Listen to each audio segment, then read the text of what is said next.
At the spring banquet, the fiancé and his eldest sister were tangling together, and red belly bands were hung all over the bedside. I took the initiative to cancel the engagement and, despite my fiancé's pleas, married Pei Ji, who had been waiting for me for many years. But on the eve of the wedding, Pei Ji went to war, leaving me alone in the empty room, enduring all the ridicule. Later, Pei Ji was imprisoned, and I secretly brought a large amount of food and fodder to support him. But I heard him bragging about how he humiliated me even though he was seriously injured. So, what if she's the most talented lady in the capital? I still snatched her away and made her a widow. If Qin didn't like her, I wouldn't have bothered to snatch her away. You don't know, she cried so hard that day, ha ha ha ha. But I know that he was talking about the day when my elder sister drugged me, and I cried bitterly under him. So I left with my hands covering my stomach, feeling sad. Later, the rebellious Pei Ji begged everyone around him, but failed to find his wife. 1. At the spring banquet, the eldest sister suddenly said that she was not feeling well, but she refused to go back to the backyard to rest. Sister, please be merciful. My legs are so weak. Can you please ask Master Qin to take me to the backyard? Song Wanner was about to cry. Her voice was so charming that it seemed like tears were about to drip out of her eyes. My elder sister didn't look at me when she spoke to me. She just looked silently at my fiancé Qin Fengche.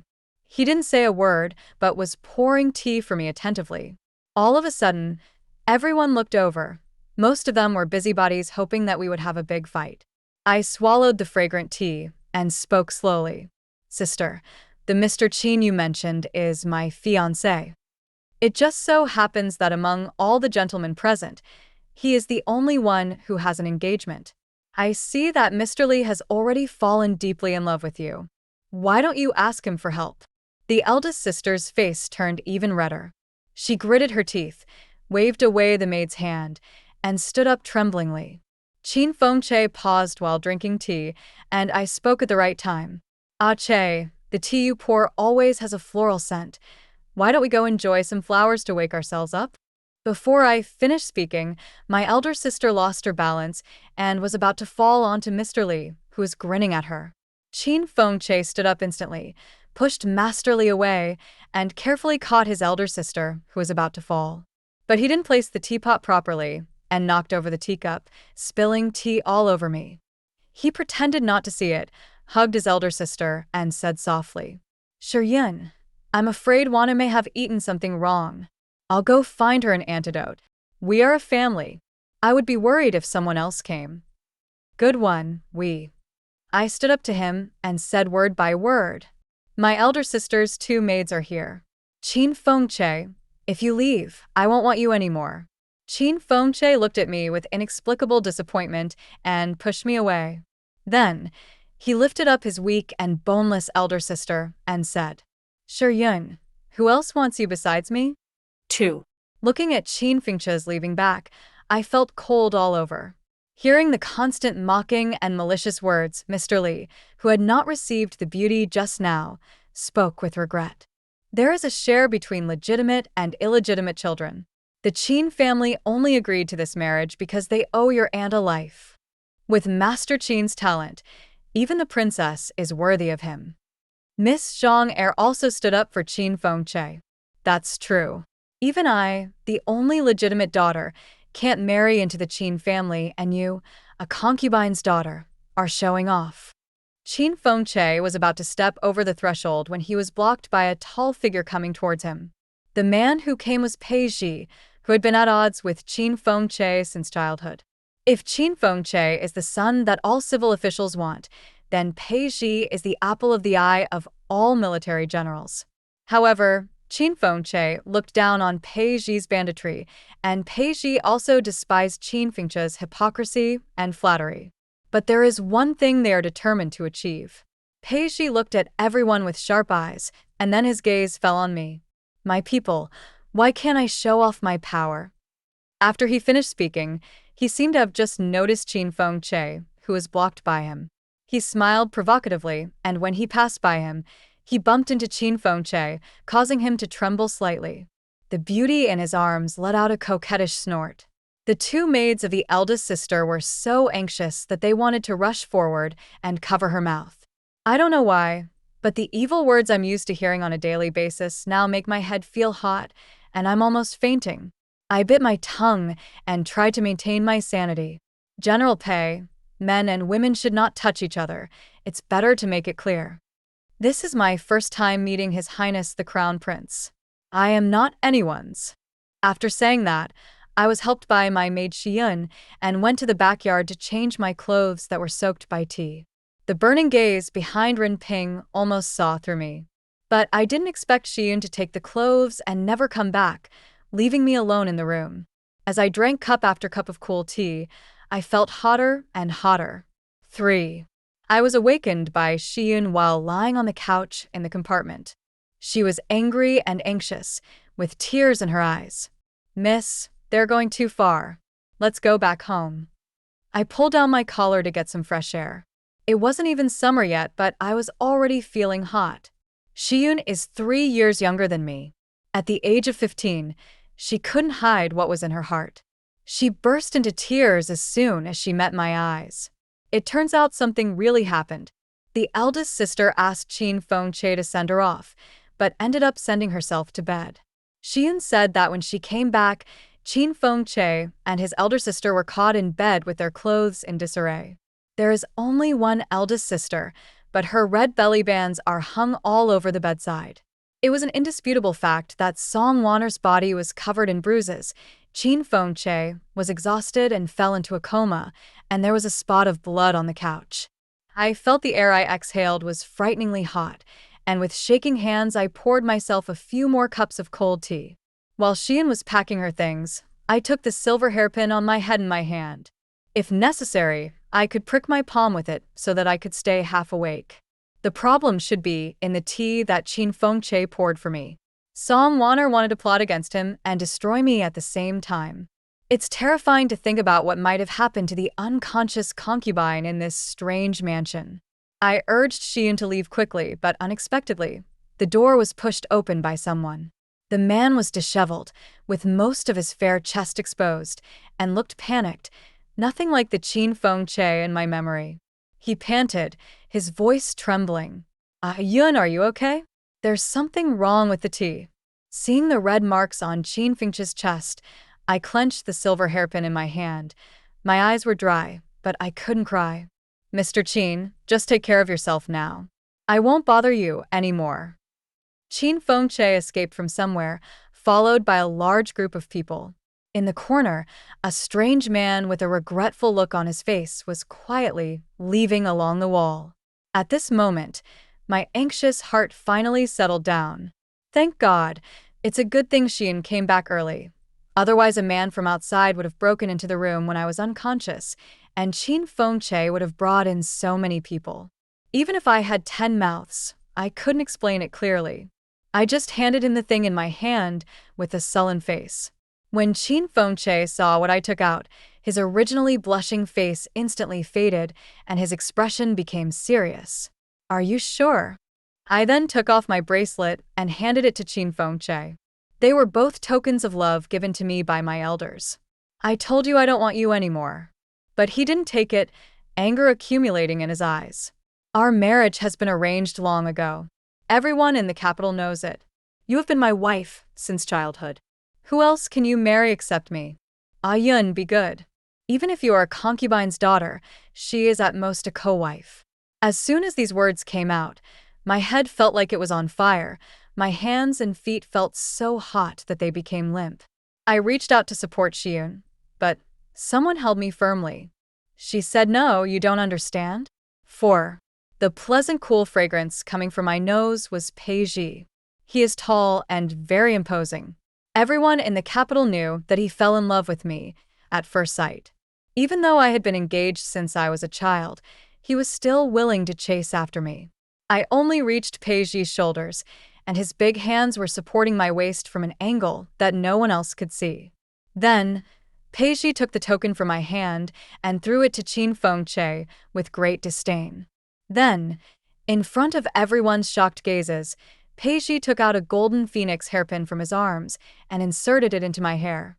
The lifelike nine-sky flying phoenix was actually the sacred object that was said to have been given to the mistress of the Pei family by the queen of the previous dynasty. This queen of the previous dynasty has more prestige than the emperor of the current dynasty, who killed the king and usurped the throne. Peiji lowered his head and looked at me with a smile for a long time and finally spoke with satisfaction. Yunyun, you will be the only mistress in my prince's mansion. Tomorrow I will ask the emperor for a marriage. Are you willing? The first thing Qin Fengche did after he calmed down was to disperse the crowd around him. However, in this unfamiliar villa, no one listened to him. There were still a bunch of people gathered around, pointing and talking. I didn't want to accept unwarranted accusations, so I said firmly, "Prince Pei, I." Before she could finish the 3 words, "I don't want to," she was interrupted by Qin Fengche. "Ah, Yun, it's getting dark. I'll take you to rest." As he said that, Qin Fengche was about to reach out and pull me. My eyes fell on the scratches on the back of his hand. He and his eldest sister were so intense. The red mark was like dynamite, instantly blowing away all my rationality. Heat surged in my body, and I fiercely waved away Qin Fengche's hand and placed it on Peiji's hand. "I do. Peiji, let's go." Xiun glared at Qin Fengche with hatred and then looked at Peiji with some fear. "Your Highness, let me help the young lady." Peiji carefully took my hand and twisted it twice. It became sticky. He frowned and looked at me. This stickiness is the blood from pricking my palm to stay awake. There was thunder in the sky, and it gradually became overcast. Suddenly, an angry shout came from behind. It was Qin Fengche. "Wait a minute." He returned to his usual cheerful self, tidying up his clothes in an orderly manner, and said in a calm tone, "Marriage is a serious matter and should not be taken lightly. I just drank the wrong tea and got a little angry. Yun, you can stay here tonight and rest. I will go find a doctor to avoid encountering thieves on the road again." I thought about it again and again, but it only took a moment. I couldn't hold on for too long. My elder sister's medicine was so powerful. Peiji gave me a reassuring look at this time. "Thank you very much, Brother Qin." After saying that, Peiji bent down, picked me up, and strode away after leaving everyone's sight. 5. Finally, away from the crowd, my sanity also disappeared. I struggled to get into Peiji's arms. It was so comfortable and smooth. Fortunately, Peiji is tall enough, and the difference in size means that Xian behind me can't see my fiery hands, and she is still worried. My lady, come down and let me help you. This is not good." I didn't care about anything anymore. I grabbed a red bean in my hand and immediately heard a muffled groan in my ear. I found the new toy at a glance. Before her lips touched her rolling Adam's apple, Peiji slapped her in the face on the lower back. The strange tingling sensation sobered me up for a moment, and my face turned red with embarrassment. Peiji walked forward steadily. When he spoke again, his voice was already hoarse. He asked Xiun to find a doctor. "Just say I asked him, and he knows what to do." It turned out that this spring banquet was held at Peiji's villa. While I was in a daze, Peiji carefully placed me on the extremely soft bed, and in a moment I was twisted into a dough stick. Peiji then helped me take off the jewelry with a flushed face. I grabbed my slightly cold arm and climbed up. "It's too hot." I accidentally bumped into Peiji's dark eyes, and I fell deeper into them. At this moment, the silver hairpin hidden in my sleeve suddenly fell, awakening me a little. There was also fierce knocking at the door. It was Qin Fengche. "Yun, are you in there? I don't know anyone here, and I can't find a doctor. But I have read a lot of medical books, so let me come in and see you." The interference from the outside world made me sober up a little, and I gritted my teeth and got off Peiji. Unexpectedly, Peiji's slightly red face was now filled with gloom. "I'm sorry, Your Highness. It's my fault for being rude." I spoke with difficulty, pricking my finger to stay awake. It is difficult to survive in this world. If I lose my innocence, I am afraid that there will be no place to accommodate me. Peiji frowned and spoke in a frighteningly cold tone. You want to go find him? I was a little scared of Peiji's pressure, and after swallowing a few times, I finally spoke with difficulty. Don't you have a doctor? Peiji sneered. No medicine prescribed by the doctor is as effective as mine. Besides, I am the best antidote for the drug you have been poisoned with. As he spoke, he slid his cold hand into my sleeve, grasped my wrist, and tried to take away the blood-stained hairpin. Then, he put the bright red blood drop on my fingertips into his mouth. I am extremely scared at this moment. Peiji's aura had an unstoppable sense of aggression, and I was so scared that I immediately pulled my fingers out of his mouth with a pop sound, and my fingertips were wet. The next moment, I picked up the hairpin again, and the stinging pain from the bleeding brought me back to consciousness. I can't be as shameless as my elder sister. She has the support of the Song family and can turn black into white, but I only have myself. Qin Fengche outside the door was so anxious that he wanted to break in. The chaotic scene left me at a loss as to what to do. Peiji's fox-like eyes and sly smile were captivating and alluring at the moment. He forcefully took my hand holding the hairpin and stripped off his clothes layer by layer. Wherever the pointed silver hairpin touched, a faint red mark appeared on Peiji's skin. My white fingers lingered on the wheat-colored chest, with its distinct muscles and smooth lines. The further my hands went down, the more ups and downs there were, as if a ferocious beast was sleeping among the mountains and ravines. 6. I have seen Peiji hunting before, just like now, staring at his prey like a beast, determined to get it.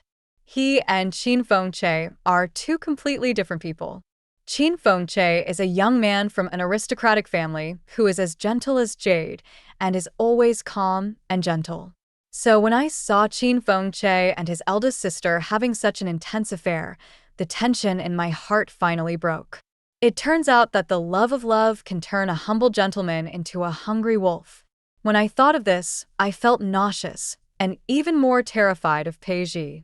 I'm afraid that if Peiji gets too obsessed, he'll really tear me apart and eat me up. But the Peiji in front of him was surprisingly gentle.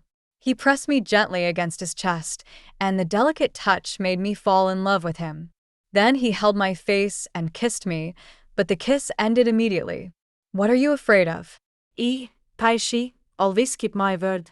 You are the only wife of my life.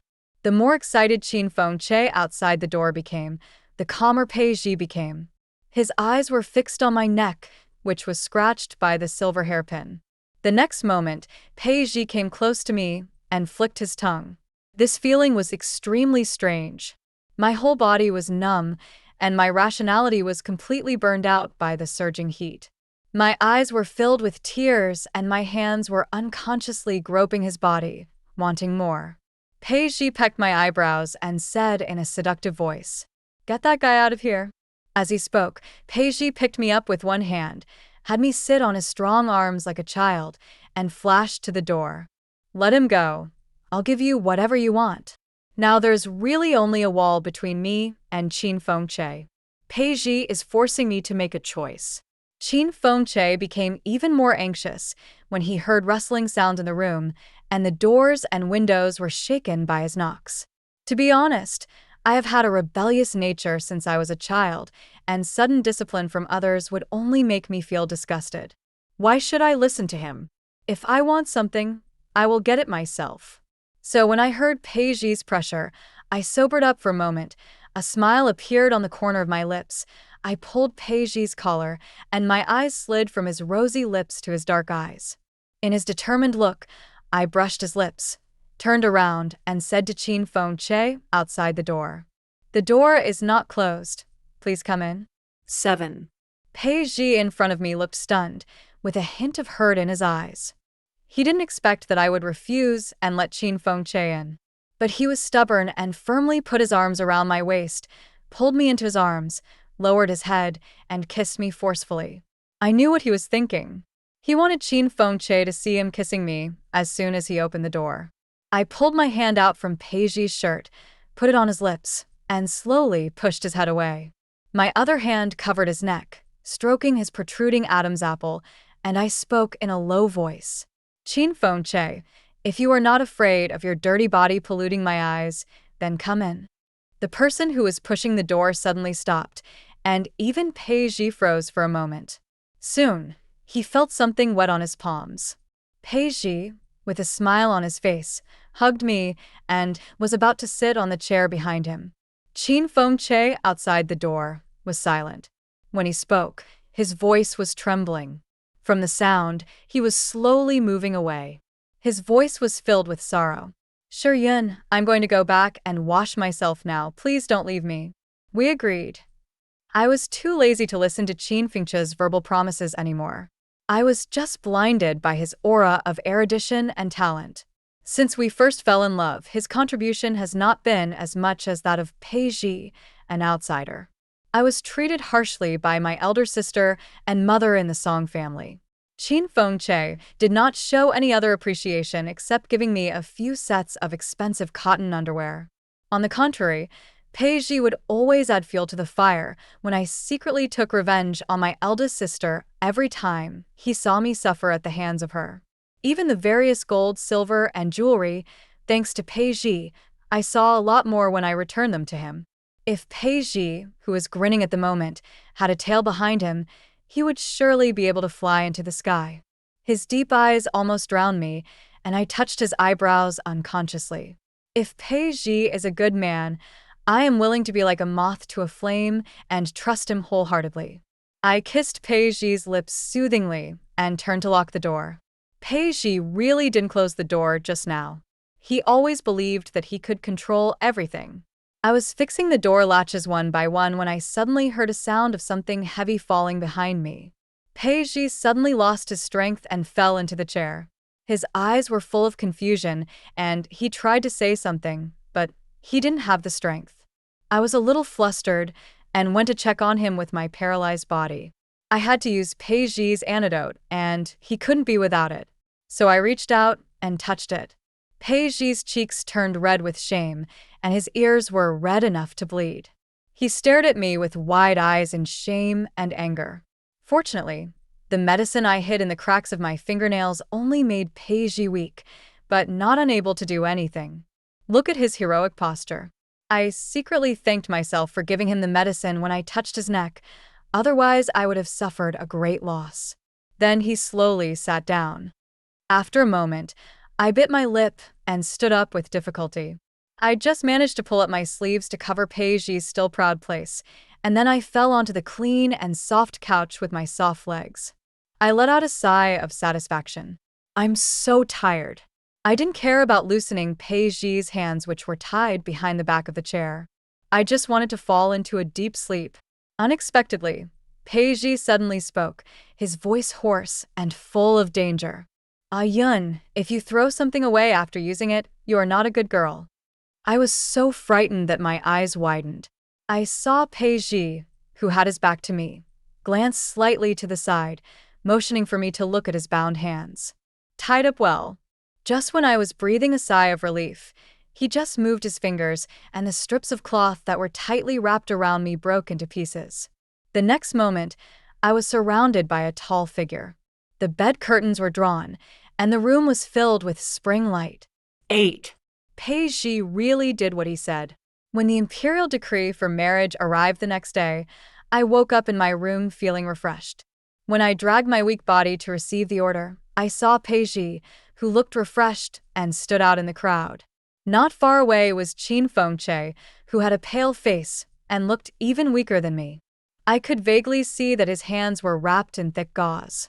After the imperial edict was read, I turned and left, ignoring Peiji's earnest calls behind me. He is a man-eating beast. Yesterday, I begged him with tears in my eyes, but he didn't show me any mercy. He even saw through my pretending to be unconscious. Now, I don't want to see him at all. I feel wronged when I see him. Unexpectedly, there was an obstacle in front of me, and the voice as gentle as a yellow bird belonged to my lovely elder sister. "My dear sister, General Pei spent half of his fortune to propose marriage and even asked his aunt, the 9th princess, to personally dress you up. Our Song family has worked hard to raise you, and we don't want you to be ungrateful for the kindness others have shown you. I lowered my head and sneered. My elder sister is pointing at me. The Song family has raised me for more than 10 years and has been very kind to me. Now that I have risen through the ranks and become a general's wife, I cannot think of breaking away from the Song family. Yes, sister. I must remember that I was made to kneel in the ancestral temple in winter to learn etiquette, morality, and honesty, and in summer to carry water and chop wood, and remember that life is not easy. These were taught to me by the Song family and sister. How could I forget them? Besides, there is the good example of the elder sister who cheated with the younger sister's fiancé and was caught in bed. No matter how outrageous the younger sister is, she can never compare to the glorious deeds of the elder sister. Song Wanner originally wanted me to humble myself in front of Peiji so that she could show off her authority, but I didn't expect her to be given any face at all. She was so angry that she gritted her teeth, but she couldn't bear to be rude in front of Peiji. She just left with a handkerchief in her hand angrily, and when she passed by me, she bumped into me hard, pushing me into Peiji's arms. Shiyun was standing by as if facing a formidable enemy, afraid of being seen by others, and looked around nervously. As luck would have it, a young man I didn't know came over, and without even raising his head, he knelt down in front of me, kowtowed, and begged. "Please, young lady, save my young master." After knocking his head a few times, Xiaodian's face was covered in blood. He looked up at Peiji behind me and trembled with fear, but still cried and begged eagerly. Only the young lady can save the young master. 9. Only then did I recognize that this was Qin Fengche's concubine. Did something happen to him? I panicked for a moment and unconsciously held Peiji's hand tightly. When Peiji looked at me with a slightly dissatisfied look, I quickly pulled my hand back, leaned on Shiyun, turned around, and left. Peiji, this stinky man, was so brute force that he pinched my waist so hard that it hurt so much. Passing by the kneeling little girl, I couldn't help but whispered, "Come over and talk." My legs were so weak that I only walked a few steps in the garden before I laid down my hands and found a big rock to sit down and rest. He lowered his head to look at the waiter in front of him who was about to kneel down and kowtow, and interrupted him. "Tell me, what happened to your young master?" As expected, his young master is as stubborn as ever. Even when I was sitting down to listen to him, he kept kowtowing vigorously. It turned out that Qin Fengche went home yesterday and threw himself into the bathtub and refused to come out. When this little boy went in to serve him, the entire bathtub was stained red with blood. Qin Fengche actually took an iron brush and scrubbed his body fiercely over and over again. He even did not spare the wounds on his hands that were scratched by Song Wanner. He scrubbed them all until they were broken. Qin Fengche's face turned pale, but he was still scrubbing himself vigorously. He was still muttering that he was dirty as soon as he woke up and he must wash himself clean. Otherwise Shiyun would not like it. Xiaodian also said that just now when Qin Fengche saw that I didn't even pay attention to him, he immediately rushed home and wanted to torture himself again. I paused in pounding my legs and suddenly felt a little regretful for letting Xiaodian speak. If Qin Fengche really cared about me that much, why would he take my elder sister away with him, and why would he say in public that no one would want me except him? If it's dirty, it's dirty. I won't want it even if you wash it clean. Seeing my cold expression, the kneeling servant took a few steps towards me and was about to kowtow again. I frowned to signal Shiyun to stop him and slowly spoke. "Your son must have been so overwhelmed by the filth that he even forgot whether he drank the tea or not. Just go back and ask your son which of the 2 teapots on the table yesterday did he drink from?" 10. Maybe everyone has a bird-in-bird complex. Before we got married, Peiji apologized every day with a sincere attitude, and I gradually calmed down. After all, if I marry him in the future, I will have to live a stable life. I have no one to rely on for my parents, and if I continue to refuse to give in, I am afraid my life will become even more difficult. Moreover, Peiji did a really good job. He bought everything I looked at for a second in the store. He even secretly learned how to cook my favorite dishes and cooked them just for me. He is completely different from Qin Fengche, a humble gentleman who stays away from the kitchen. Every time I laugh happily, Pei Ji is always happier than me. I can feel that Pei Ji always seems to be competing with Qin Fengche. Pei Ji has done everything that Qin Fengche would never do for me before. Even the things that Qin Fengche has done for me, Pei Ji will only do better than him. It is said that a virtuous woman is afraid of being clingy with a man, let alone someone like me who has been hurt. It is even more difficult for me to refuse Pei Ji's thoughtful care. On the eve of the wedding, the newlyweds cannot see each other and can only meet again on the wedding day. After only not seeing each other for a few days, I felt reluctant to leave and kissed Pei Ji for the first time. I clearly saw the fireworks that suddenly burst out in his eyes. He was very happy, but what flashed by was the guilt he felt when he stared at me. Then he was a little afraid to look at me and asked me in a low voice, "We are getting married. Are you happy?" I held his face in my hands and looked at him directly. "Are you happy then?" Pei Ji's eyes flashed with pity, and he spoke slowly. "Of course I am happy. After years of hard work, I finally got my beautiful wife. Who wouldn't be happy? Although I don't understand why he feels guilty and reluctant towards me, the joy of marrying the person I love makes me unable to think about these things." I looked at Pei Ji and said in a brisk voice, "I'm happy too, Pei Ji. I'm really happy to marry you." But how happy I was at that time, how hard I cried on the eve of my wedding. 11. I went to bed early that night, and as soon as I lay down, Pei Ji came in through the window, brought in a chill. Without saying a word, he picked me up from the bed and held me tightly in his arms, his expression excited and conflicted. When he spoke again, his voice was muffled. "Song Shiyun, you are my Pei Ji's wife. You must not cry when we get married tomorrow." But I had already cried my eyes out, and tomorrow was my wedding, but Pei Ji was going to the front right away. He said that the Shi kingdom had invaded repeatedly, and as a soldier of the Yuan kingdom, he had to defend his country. The Pei family is full of loyal and brave people, and now only Pei Ji is left. I don't understand why he must be allowed to lead the troops to fight. All I know is that it's not easy to find a lover who loves you back and forth in this world, and I just can't bear to see him leave. But in the final analysis, it was because they were afraid that he would die. But as a general, it is his duty to defend his country, and I cannot stop him. I could only wipe away my tears that wouldn't dry, and sob as I spoke. "Pei Ji, I'll wait for you to come back." On the second day, I waited for the 10-mile red wedding that Pei Ji had prepared for me. The scene was so grand and shocking, but the groom was not seen during the entire ceremony. Under the smug and mocking gaze of my elder sister, I completed the ceremony alone, holding the rooster. It was not until I was really alone in an empty room that I realized for the first time how terrible loneliness could be. During the daytime worship, I vaguely heard someone talking about why General Pei insisted on joining the battle when the war on the front line was not serious. Another person immediately covered his mouth and told him to talk less. I think Pei Ji must have been prepared for a rainy day, as he was afraid that something might happen at the border. Then, I thought about the time when, 2 days before my wedding, Qin Fengche, whom I hadn't seen for a long time, suddenly showed up. His marriage to his eldest sister came later than mine, but it was settled anyway, and I didn't want to talk to him about it. Qin Fengche stopped me stubbornly. One look at his extremely thin figure showed that he had not had a good time recently. He stretched out his hand to hold mine. The wound had already scabbed over.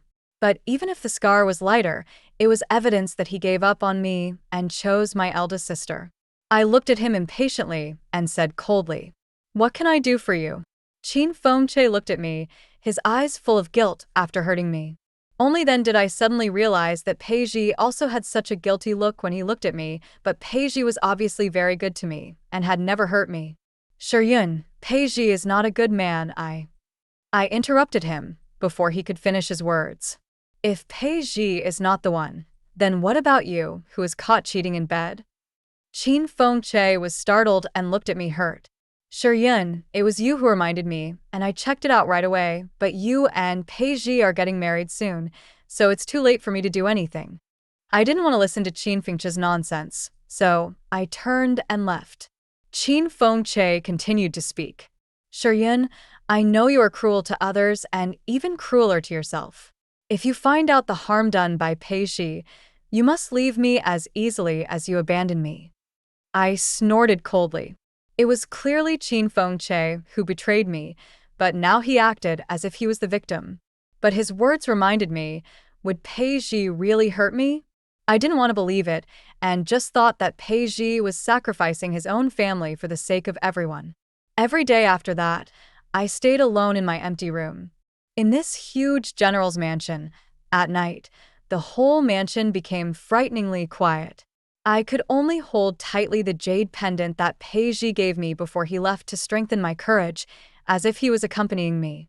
I endured day after day like this, and finally received the news that Peiji had an accident. I fainted on the spot. 12. When I woke up again, I saw Shiyun's eyes were swollen like walnuts, and she kept sobbing. When she saw me wake up, she seemed to find her backbone and burst into tears. Miss, you are 4 months pregnant. I was delighted. This was a good thing, and I should be happy. But when I turned around and saw the doctor's expression of deep concern, I suddenly realized there was no groom at the wedding, and I was alone in the empty room for 3 months. How did I get pregnant? Only Peiji, and I know the truth about this matter. On the day of the spring banquet, he sent Shiyun away early. I don't know what method he used to make Shiyun believe that she and I returned home together before noon, and did not stay out all night. So, Shiyun didn't know that I was pregnant with Peiji's child. Now that there's suddenly a child here, I'm afraid Shiyun will be scared. I looked at the cowering doctor and couldn't bring myself to kill him, so I spent a large sum of money to send his family away. There was no way I could explain my pregnancy. I had to keep it a secret. Moreover, Peiji was injured and trapped on the front line. According to rumors in the capital, the emperor wanted to abandon him. Once Peiji died, the emperor could take back the military power and eliminate the hidden danger of Peiji having too much military power. I thought about it again and finally blew the whistle late at night after Shiyun fell asleep. I knew from a young age that I was not my aunt's biological child, nor was I a child of the Song family. But no matter how I asked, my aunt would not tell me about my life experience. She just hugged me lovingly and let me live a happy and stable life. He also said that the secret guard my parents left for me was my last resort and should not be used unless it was absolutely necessary. Because once it is activated, no matter how careful you are, it will arouse suspicion from others at the slightest sign of trouble. But now I have reached the point where I am at the end of my rope. Once Peiji dies, I will have no one to rely on in the capital. The emperor simply charges the dead Peiji with treason and takes my life easily. In order to save my own life, Peiji cannot die either. Then I wrote another letter to Qin Fengche, who had broken off the engagement. It's worth it that he told me countless times that he was clean, otherwise I still wouldn't remember him now. 13. Half a month later, I quietly left the city with food and fodder purchased with most of the money from Pei Mansion. The secret guards my parents left for me were all elites, more than 100 of them, and they even had weapons. We dressed up along the way and arrived at the border smoothly. Counting the days, Qin Fengche should have seen the letter I wrote to him by now. I asked him to help me spread the word in the capital after I left the city, saying that the general's wife sold all her dowry in exchange for food and fodder, went to the front line to support, and risked her life to save the country and her husband, and that her whole family were loyal and courageous people. I also asked Qin Fengche to spread the news as widely as possible. This way, even if Peiji really died in the battlefield, he would have sacrificed his life for the country. This dog emperor can't produce any substantial evidence, so he can't even think of slandering the ancestors of the Pei family. If Peiji can be rescued by me, and we return triumphantly in the future, if the dog emperor still wants to take action against Peiji, The dog emperor will have to consider the current state of the world and the people's sentiments, so he will have to decide. Xianduan brought me a bowl of pregnancy-preserving medicine and asked me, "Miss, will Qin Feng Che really do what you say?" I pinched my nose and drank the medicine in the bowl, picked up 2 plums and put them in my mouth, and said calmly, He will. Xian wanted to ask something else, but I smiled and smoothed her wrinkled brows, saying soothingly, "Children, don't think too much. Qin Feng Che will not only know how to do it, but will also make it known to the whole country. After all, I helped him and restored his innocence." On the day of the spring banquet, Qin Feng Che was on my left, and there were 2 teapots on the table. I first took the teapot on my right and poured a cup of tea for Qin Feng Che. Then Master Li took the teapot to add tea for his eldest sister and never brought it back. Afterwards, the tea that Qin Feng Che poured for me was from the teapot he took from the direction of my eldest sister on the left. The water we drank was not from the same teapot at all. Because my eldest sister has been weak since childhood, she will break out in rashes if she is not well. The teapot in front of her is the tea she prepared herself. Qin Feng Che and I both know this, but Master Li, who gets dizzy when he sees my eldest sister, doesn't know it. This gave the elder sister an excuse to feel unwell because she drank the wrong tea. But Qin Feng Che didn't drink the tea that his eldest sister had added something to, and he was still tricked. So it could only be that his eldest sister had drugged Qin Feng Che. It just so happened that a few days before the spring banquet, I saw my eldest sister secretly buy drugs that could make people unconscious, so I prepared drugs that could make people powerless and hid them in the cracks of my fingernails. Moreover, the eldest sister didn't like Qin Feng Che at all. She was already pregnant with Qin Feng Che's half-brother's child, so she couldn't do anything to Qin Feng Che.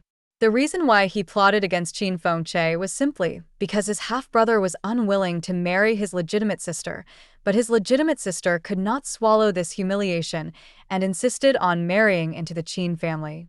But we were all affected by the unexpected events at that time, and by the time we found out the truth, many things were irreversible. I stopped thinking about it and touched my slightly bulging belly. "Baby, you will be able to see Daddy soon." 14. A few days later, I finally found Pei Zhi's remaining troops. I told the secret guards to unload the food and fodder first, and I went secretly to find Pei Zhi. He will probably be surprised to see me. After all, he was imprisoned, so I secretly brought a large amount of food and straw to support him. When I passed by the shabby tents and was about to appear in front of Pei Zhi, a soldier with a missing arm suddenly spoke. "General, what does it feel like to have a wife?" I paused, wanting to hear what Pei Zhi would say. A familiar voice floated from not far away. Although it was hoarse, it was still so nice that it made my ears itch. Pei Zhi was half lying on the ground. He looked seriously injured, but in good spirits. He raised his voice and said, "Of course it's good to get married." I smiled secretly. "Humph, you still know my good points." Pei Zhi's next words pierced my heart like a sharp sword. I fought with Qin Feng Che for more than 10 years, and finally, I snatched his wife away. I must be so happy. Marrying her can save your life. Who wouldn't want her? At this moment, what I saw before me was Pei Zhi's pale but boastful expression, and what echoed in my ears was Qin Feng Che's earnest exhortation. "Pei Zhi married you to save his life and to go against me." After Qin Feng Che found out the truth that Song Wanner had framed him, he found me immediately, his face full of regret. "Shiyun, I know you look down on men with no bones under their knees, but I really want to kneel down and beg you now. I beg you, don't wait for Pei Zhi. Do you think he really likes you?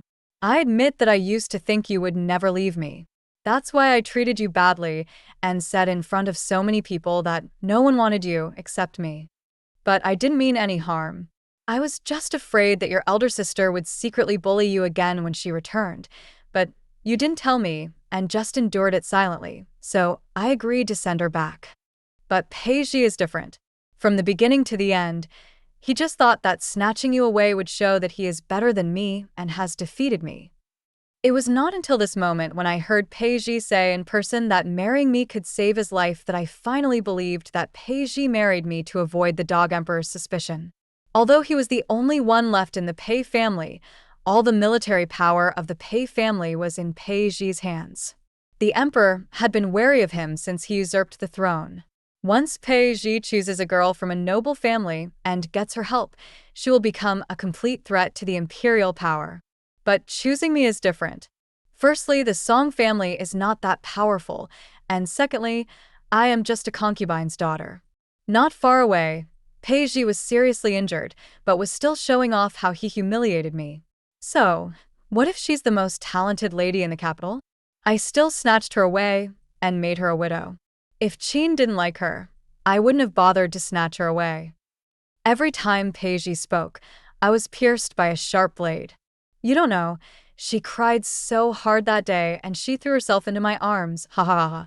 I only cried in front of him twice, and I knew he was talking about the day when my elder sister drugged me and I cried under him. The pain made my whole body tremble, but I gritted my teeth and insisted on listening to Pei Ji's words. Alas, what a pity. We won't be able to see each other. After that guy dies in battle 200 miles away, we will be the ones to die. It's really a good thing for her to be able to remarry with so much wealth at such a young age. I gave up completely and stumbled away. The inadvertent sound startled Pei Ji, and he shouted alertly, "Who? Come out." 15. Suddenly, not far behind me came the excited voice of a young soldier. "General, someone has come to support us. They have sent us a lot of food and fodder. The imperial court has not given up on us. We are saved." Everyone was awakened by the young soldier's words and cheered. I turned my head and saw Pei Ji was the only one who was still staring at me, saying, "Really? But why do I feel nervous? Someone help me up. I want to see who is there." By the time Pei Ji dragged his injured body to the place where I had been hiding, I had already run far away. It's a pity that all the food and straw were unloaded. It was such a bargain for him. I took all the rest away without leaving any trace. "Go to hell, you bastard. Everyone stop, take your food and fodder, and set off immediately. Follow me to the canyon 200 miles away. I want to see who is as miserable as me, abandoned by everyone." 16. The closer you get to the battlefield, the more you can feel the cruelty of war. Corpses were strewn all over the field, and the flying crows made the scene even more eerie. When they finally arrived at the canyon, the war was almost over. The small troop, which was already small in number, now only had a few fighters struggling to resist. The bloody man who suffered the most injuries seemed to know no fatigue, and was still attacking with all his might. Judging from his figure, he was clearly still a teenager. I hid myself and let the secret guards rescue people. However, the secret guards died one after another, and the man has not been rescued yet. Instead, the enemy was pressing me step by step, and it seemed that I was about to be exposed.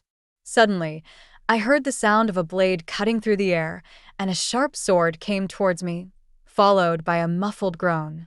It was the bloody young man who tried his best to stand in front of me, saying, "Sister, I will protect you," and then he fainted and fell down slowly. I was completely exposed to the enemy. I turned out to be a handsome female general. The moment we looked at each other, the man exclaimed in surprise, "His Majesty?" 17. 2 years later, the Shi kingdom established a crown prince and invited envoys from surrounding countries to attend. I met Pei Ji and Qin Fengche again. At that time, I was wearing a veil and inspecting the shop that my aunt had given me, accompanied by Xiaolingyu. Xiaolingyu is the bloody man, whom we have seen before. He was originally a servant in the Song residence. Because I was bullied by my eldest sister, he took the initiative to testify on my behalf and was nearly beaten to death by her. I used all my private money at the time to pay for his treatment. His wound had not yet healed, but he said he was going to join the army and cut off all contact with her. Maybe it was karma that he recognized me first and saved me. Otherwise, I would not have been able to give birth to my baby daughter Shirshi safely, and I would not have been able to become the future crown prince of Shi Kingdom. That day, the female general mistook me for the empress of Shi Kingdom in a trance. When fighting with the secret guards, she discovered that we were from the same sect.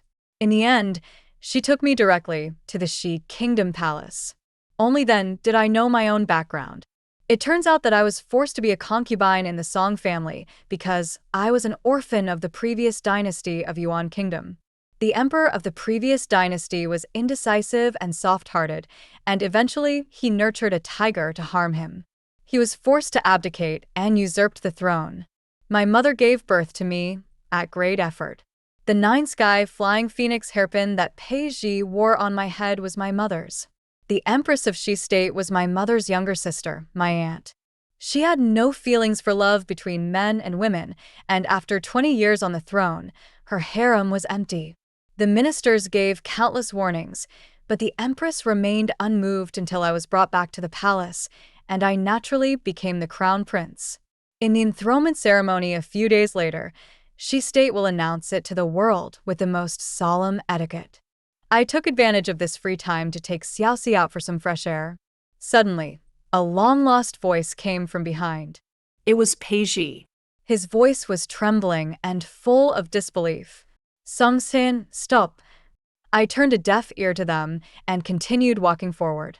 Besides, I was wearing a veil, so people couldn't see my face. Besides, my name is not Song Shiyan, my name is Shiyan. The one with the surname Song died 2 years ago.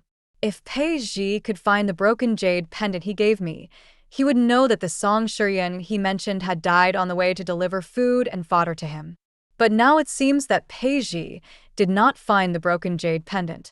Qin Fengche was also excited, but he was calmer than Pei Ji.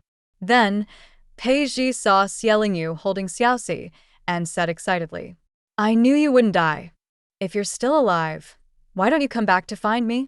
Xie Lingyu was always taciturn. He looked at Pei Ji in silence for a moment, then abruptly put down his fist that was about to hit Pei Ji. Because Xiaoxi called for help.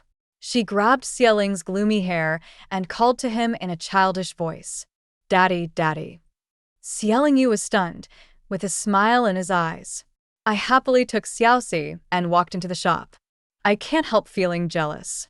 Can't this child just call her mother? Why is there any point in calling her that stinky father?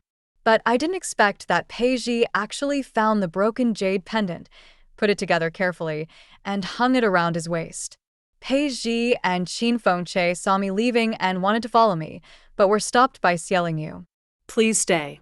This is the future crown prince of Shi State. You have mistaken me for him. 18.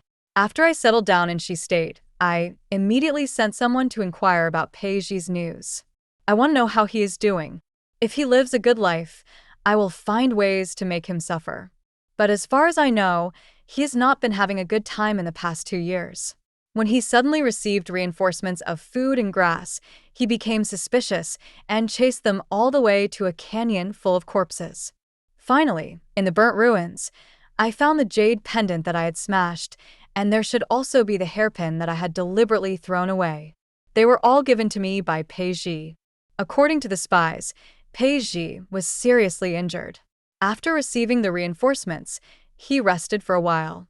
He rushed to support them immediately, without paying attention to the opposition of other soldiers, and kept looking for someone on the way. Later he finally found out that it was me who brought the food and fodder, and I might have left sadly after hearing what he said, and finally died tragically here.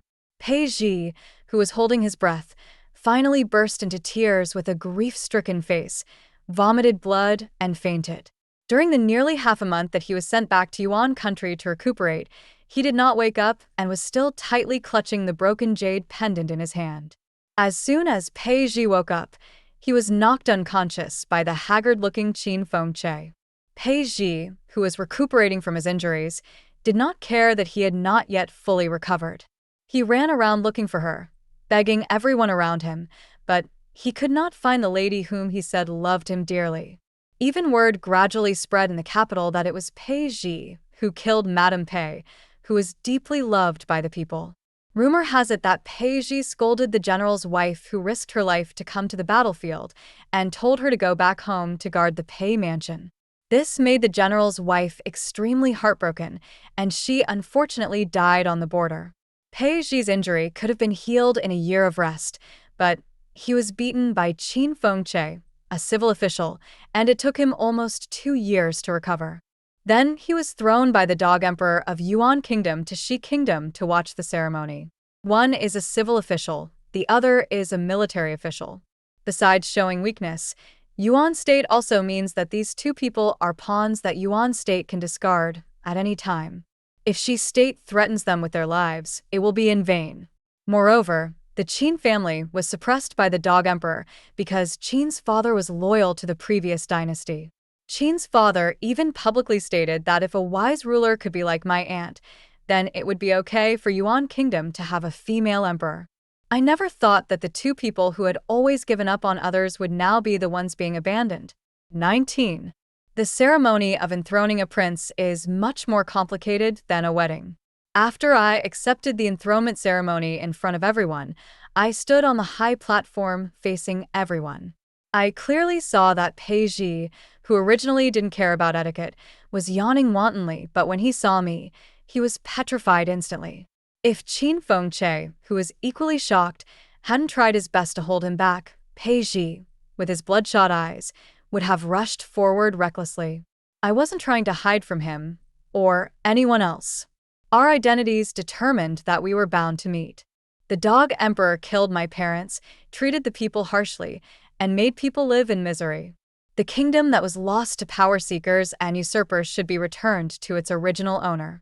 I thought that when we met again, we would be enemies, but I never thought that Qin Fengche and Pei Ji would take the initiative to stand on my side. For half a year, the two of them refused all summons from the dog emperor with various excuses. Finally, the dog emperor sent someone to find them. Unexpectedly, when the envoy saw Pei Ji, he started to curse. Pei Ji, your ancestors risked their lives to protect this country. If you give it up now, it would be treason. How can you face your ancestors when you die? Pei Ji rolled his eyes, crossed his arms, and looked like a dead pig that was not afraid of boiling water. Who said I was a traitor? I am defending the country that my ancestors founded, not the country of this regicide and usurper. Ah Yun is a princess of the previous dynasty, and she will be the empress in the future. The country belongs to her, in a legitimate way. I, Pei Ji, have a clear conscience. Qin Fengche also nodded secretly. Influenced by his father, he disliked the person who usurped the throne. He said a few words on behalf of Pei Ji, and the envoy was angered and left. After that, I took Xiaoxi to play in the garden and ran into Qin Fengche. I couldn't help but ask him, I don't need your help right now. If you say so, your Qin family is all in Yuan country. What will the Qin family do when the news gets back? Qin Fengche was so excited that he almost cried when he saw me taking the initiative to speak.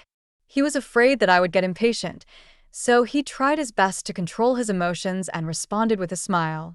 Yuner, my father has his own way. If the Qin family is in danger, our Qin family should disappear after the dog emperor usurps the throne. I nodded and thought about it. Yes, it was all in vain. Turned around and looked at Xiaoxi. But I found that Pei Ji was secretly holding Xiaoxi behind my back and letting the little girl call him daddy. Pei Ji held her clumsily. Xiaoxi frowned slightly, feeling sad but not crying. He taught Xiaoxi sentence by sentence. He said, Daddy. Xiaoxi, hey. Pei Ji said again, call me daddy. Xiaoxi was excited. Hey. Pei Ji was very upset and felt depressed. When Xiaolingyu arrived, Xiaoxi saw him from a distance, struggling in Pei Ji's arms and happily yelling at Xiaolingyu. Daddy, daddy,